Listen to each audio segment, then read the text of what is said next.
Chào mừng quý vị đã đến với kênh tin tức Long Kê TV. Kính chúc quý vị niềm vui, sức khỏe, bình an. Và sau đây là phần nội dung chính.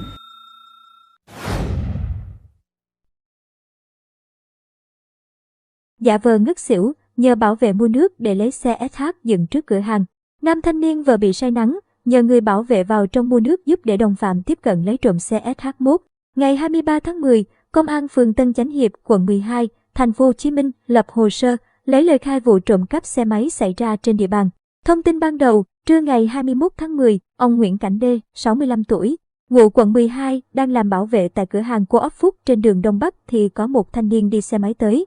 Người này gục xuống đầu xe, nói rằng bị say nắng, nhờ mua giúp một chai nước. Tôi thấy anh ta tội nghiệp, đưa ra 4.000 đồng nên chạy vào mua giúp một chai nước suối, ông Đại nói. Ông Đại vừa quay lưng đi thì một thanh niên từ bên cửa hàng lẻn tới dắt chiếc xe SH1 rồi nổ máy, tháo chạy. Cùng lúc đó, nam thanh niên nhờ ông Đại mua nước cũng lên xe mà không hề có biểu hiện say nắng hay mỏi mệt. Toàn bộ diễn biến được camera an ninh ghi lại. Do người chủ xe quên rút chìa khóa nên trộm đã chủ động nhắm tới giàn cảnh. Bản thân tôi thì hay thương người, họ nhờ là giúp ngay, ông Đại buồn bã. Ông Đại cũng cho biết mình đã làm bảo vệ nhiều nơi và mới làm bảo vệ tại cửa hàng chừng mấy tháng. Nhiều năm làm bảo vệ, đây là lần đầu tiên ông bị lừa như vậy. Theo tìm hiểu, ông Đại có gia đình, sống ở gần đó, tiền lương một tháng bảo vệ khoảng 5 triệu đồng. Trong khi đó, chị H chủ nhân chiếc xe máy hiệu SH1 bị trộm lấy mất cho biết chiếc xe chỉ mua hơn 60 triệu đồng, bên trong xe có một số giấy tờ tùy thân.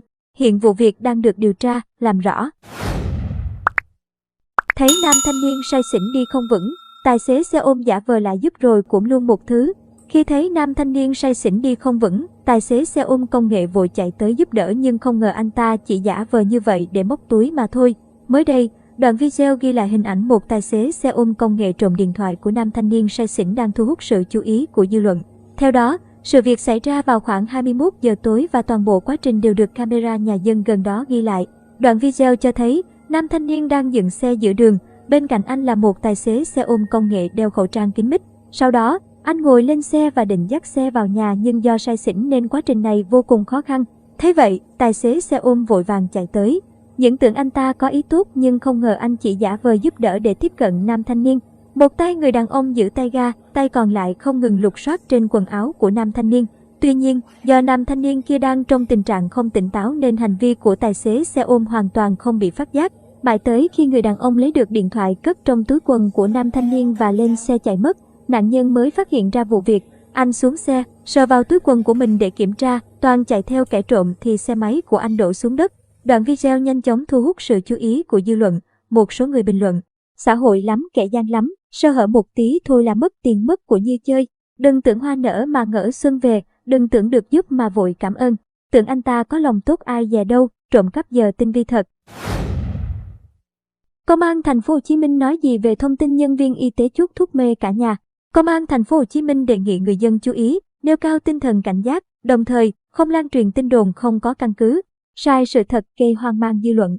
Ngày 23 tháng 10, Ban giám đốc Công an thành phố Hồ Chí Minh đã chỉ đạo các đơn vị nghiệp vụ và công an các quận, huyện khẩn trương rà soát, xác minh thông tin nhóm đối tượng giả mạo là nhân viên y tế đến nhà dân lấy mẫu xét nghiệm rồi chuốc thuốc mê, chiếm đoạt tài sản lan truyền trên mạng xã hội. Qua xác minh, Phòng nghiệp vụ Công an thành phố Hồ Chí Minh khẳng định không phát hiện vụ việc như trên xảy ra trên địa bàn thành phố Hồ Chí Minh. Thời gian qua, lợi dụng tình hình dịch Covid-19 diễn biến phức tạp, nhiều đối tượng xấu đã thực hiện các hành vi vi phạm pháp luật. Công an thành phố đề nghị người dân chú ý, nêu cao tinh thần cảnh giác, đồng thời không lan truyền tin đồn không có căn cứ, sai sự thật gây hoang mang dư luận. Công an thành phố Hồ Chí Minh khuyến cáo. Trước đó, trên mạng xã hội xuất hiện thông tin về nhóm người mặc đồ bảo hộ của nhân viên y tế đến nhà người dân để lấy mẫu xét nghiệm Covid-19 rồi chuốc thuốc mê, lấy trộm tài sản gây hoang mang dư luận. Người đăng tải thông tin này cho biết vụ việc xảy ra tại một nhà dân trên đường Cách mạng tháng 8 ở thành phố Hồ Chí Minh. Cụ thể, người sử dụng nickname có tên Võ Thị Hạnh Phúc viết, tối qua có 3 người mặc đồ bảo hộ xuống nhà của người bạn nói là test nhanh do công ty của người chị của bạn có người dương tính với Covid-19. Đáng nói, thông tin về người dương tính Covid-19 đều chính xác nên chủ nhà đã cho 3 người này vào nhà để ngoái mũi. Kết quả là những người này đều bị mê man.